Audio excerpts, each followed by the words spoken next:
Good morning to everyone. So in the previous classes, we discussed about measurement of resistance. So we have seen Wheatstone bridge for measuring for measuring minimum resistance or medium resistance, and we have seen Kelvin's bridge and Kelvin's double bridge for measuring of low resistance less than 1 ohm. So here we are going. There are few methods for measuring of high resistance. So if we we are talking about measuring of high resistance. There is a loss of charge method, and there is a earth resistance measure. There are other measures also, but loss of charge method is one of the important method for measuring earth resistance. So we're discussing the concept loss of charge method for measuring of high resistance in today's class. Okay, so in previous classes we have seen various resistance methods. If you have any queries with respect to the previous sessions, just let me know in the chat box session. We will discuss at the end of the session today. So loss of charge method for measuring high resistance. So how we are going to discuss this thing means, so loss of charge method is one of the important concept for measuring of high resistance. High resistance in the sense, if we see the classification of high resistance, we will measure the high resistance up to a range of 100 kilo ohm, beyond 100 kilo ohm. That means for 1 kilo ohm to 100 kilo ohm or 0.1 mega ohm, we use a Megger, sorry, we use Wheatstone bridge, and Kelvin's, we use Wheatstone bridge. For resistance less than 1 ohm, we will use Kelvin's double bridge. So for here the resistance which is greater than 100 kilo ohms, that is greater than 0.1 mega ohm, we will use loss of charge method. That means for the calculation of measuring high resistance, we use loss of charge method. So how we are going to use this type of concept means simple. So we will design a circuit for measuring high resistance. Okay, how can we design a proper circuit means, so we use a resistance. Okay, so here we use a resistance, that is one is nothing but standard resistance. That standard resistance is termed as leakage resistance, and that is connected with respect to an capacitor here in a parallel manner, and the capacitor is next connected to an electrostatic voltmeter. Okay, what is the main purpose of electrostatic voltmeter? The main purpose of electrostatic voltmeter is to measure higher voltages. Okay, and next we will connect a resistance r suffix x is nothing but unknown resistance which we are going to measure. Okay, unknown resistance which you are going to measure. The construction is simple. The construction contains a standard capacitor which is known as known capacitance, or it is also called a standard capacitor, and that capacitor is connected in parallel with respect to an voltmeter. This is our electrostatic voltmeter, and we connect a standard resistance that is called as a leakage resistance which is connected in parallel. Okay, and in addition to that, we are also connected a unknown resistance to this particular connection with respect to battery. Okay, so if we observe the working of loss of charge method, we observe the working of loss of charge method. Working of loss of charge method is quite simple. Okay, so first what will happen means, with the help of a DC source, see here we have stud switch in the sense the switch can be connected to two intermediate points. So most of we are very familiar with this type of stud switch in our electrical machines lab. So what we did means, we connected the stud switch here. So this is the stud switch. At this particular stud switch, the stud switch can be connected to first intermediate connection, or such with respect to, if it is connected to the first intermediate connection, what will happen?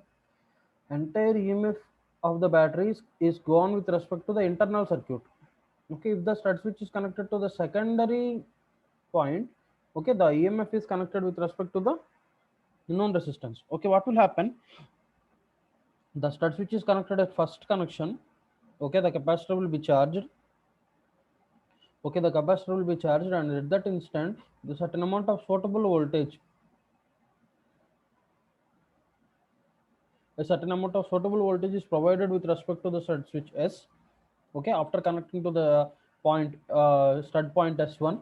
Okay, so and what will happen means, after the battery is connected to the capacitor will charge up to an instant of time. Capacitor will charge up to an instant of time. After a capacitor is charged, we will see how much amount of voltage is required to charge the capacitor through with the help of electrostatic voltmeter. That means the capacitor charged voltage in a meantime can be observed with respect to electrostatic voltmeter. That means how much amount of voltage is flowing with respect to this capacitor is observed with the help of this electrostatic voltmeter. and after the capacitor is charged with respect to its full capacity, the stud switch is connected to point 2. Okay, the switch is thrown with respect to point 2. The switch is thrown with respect to point 2. What will happen? The capacitor will discharge through the leakage resistance and the total resistance R suffix S.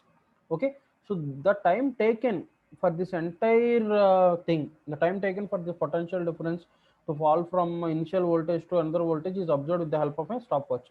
That means what we are doing is here loss of charge method. Loss of charge. How the charge is lost? Initially, the charge is stored with respect to the capacitor.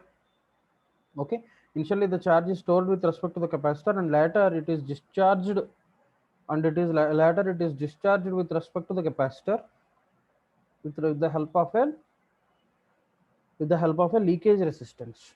With the help of a leakage resistance, that is what happening. So what is the first issue?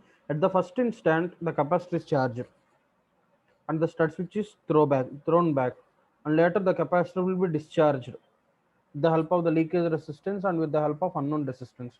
So this is how much amount of charge is discharged through the leakage resistance or through the unknown resistance. With the help of that calculated charge, we can find, with the help of that calculated charge, we can find the value of this on particular unknown resistance. So this is about the theoretical discussion of working. If we see the mathematical analysis, so first, before calculating the mathematical analysis, what we need to do means we need to calculate the effective resistance. What is effective resistance? Effective resistance is nothing but equivalent resistance of this particular unknown resistance. Unknown resistance is represented with respect to R suffix X. Okay, and the leakage resistance is represented with respect to R leakage. Both are connected in parallel. Okay, so unknown resistance R suffix S and leakage resistance is connected with respect to, one second, unknown resistance is R suffix S and leakage resistance is represented as R suffix, this is the leakage resistance.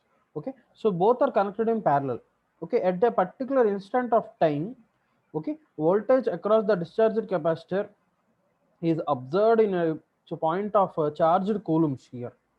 Okay, so the capacitor charge is represented with respect to the capacitor rating is represented with respect in farads at an instant of time. So if we observe the current flowing in this particular circuit, that is capital small I is represented with respect to I is equal to minus dq divided by dt, that is equal to minus c into dv by dt. Okay, and small I is nothing what, how can we divide the how got this expression is, this is nothing but a current expression with respect to the capacitor. I is equal to c into dv by dt. Charge expression of capacitor.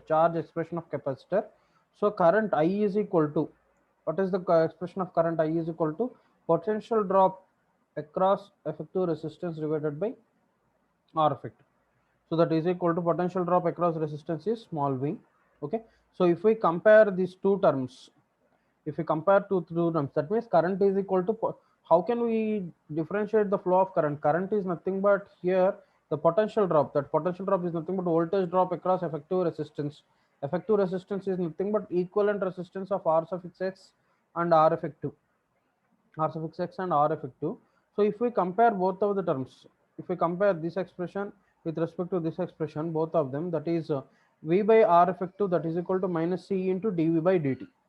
Minus C into dV by dt. So from this expression point of view, so if we take the integral parts aside, that is dV divided by V, that is equal to minus of dt divided by C into R effective.